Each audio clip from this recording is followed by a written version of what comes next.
सिकंदर की हार।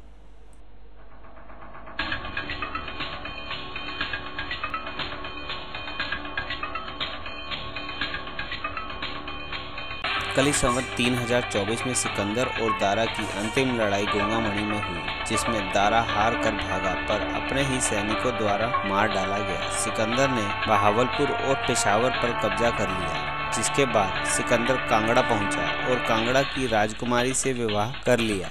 कांगड़ा से मारकंडा शाहपुर होता हुआ सिकंदर दिल्ली पहुंचा। इस समय पाटलिपुत्र में सम्राट समुद्रगुप्त का शासन था। समुद्रगुप्त के 8 पुत्र 8 प्रांतों के शासक नियुक्त थे। चित्तौड़गढ़ में उनके ज्येष्ठ पुत्र रामगुप्त का शासन था। रामगुप्त की रानी ध्रुव देवी विश्व सुंदरी थी। उसे पद्मावती भी कहा जाता था। रामगुप्त की राज्यसभा में पंडित राघव चेतन ज्योतिष और राजनीति का विद्वान था। एक दिन जब राजा रामगुप्त और रानी पद्मावती अपने कक्ष में बैठे हुए थे तो अचानक राघव चेतन बिना आज्ञा लिए अंदर आ गए।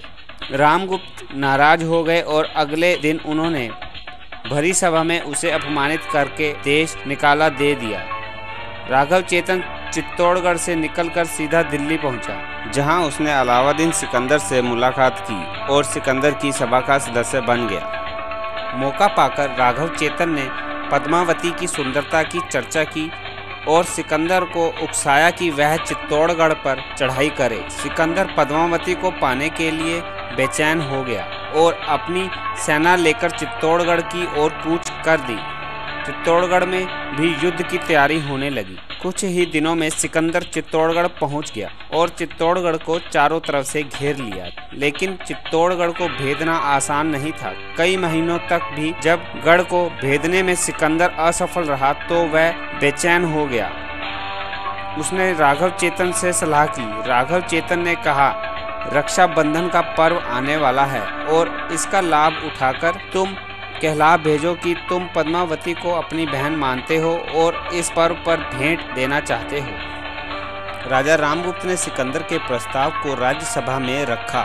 अधिकतर सभासद इसे एक धोखा मानते थे और सिकंदर के प्रस्ताव को मानना नहीं चाहते थे, परंतु कुछ ने इस प्रस्ताव को युद्ध समाप्त करने का अच्छा अवसर मानकर इसे स्वीकार करने का तर्क दिया। अंत में राजा रामगुप्त ने प्रस्ताव मान लिया और अलाउद्दीन सिकंदर का किले में स्वागत किया गया। लेकिन रानी पद्मावती ने सिकंदर के सामने आने से मना कर दिया।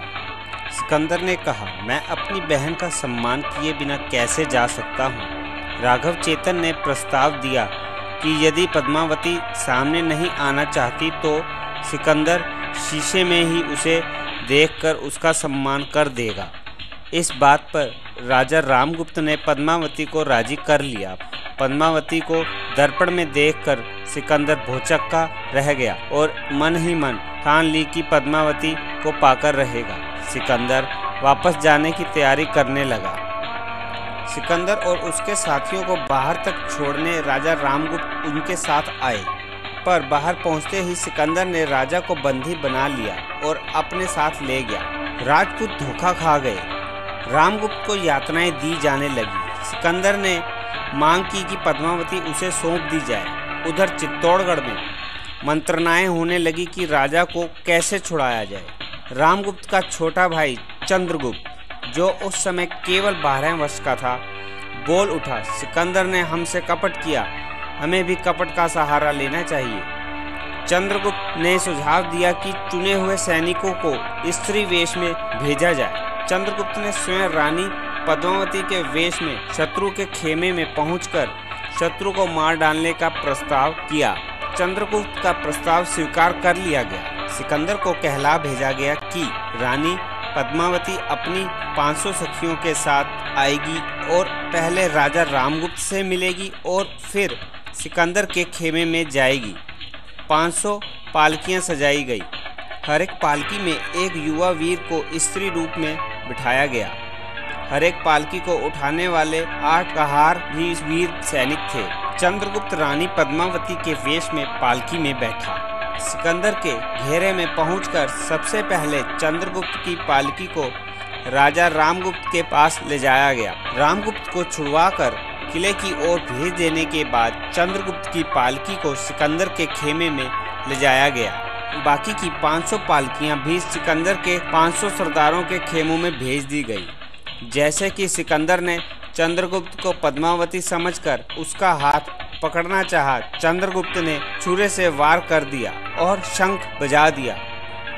बाकी 500 युवाओं ने भी 500 सरदारों पर धावा बोल दिया। मारकाट मच गई और भयंकर युद्ध छिड़ गया। सिकंदर के बहुत सारे सरदार और सैनिक शराब के नशे में मारे गए। चंद्रगुप्त स्वयं अपने घोड़े पर भाग निकले।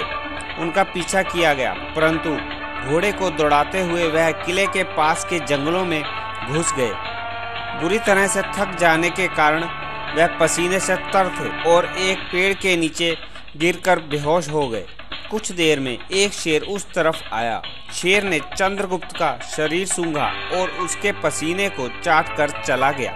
चंद्रगुप्त ने अपने राजा की रक्षा की और पद्मावती के सम्मान को बचाया। यही चंद्रगुप्त बाद में चंद्रगुप्त मौर्य चक्रवर्ती सम्राट बना। उसने विक्रम संवत की स्थापना की।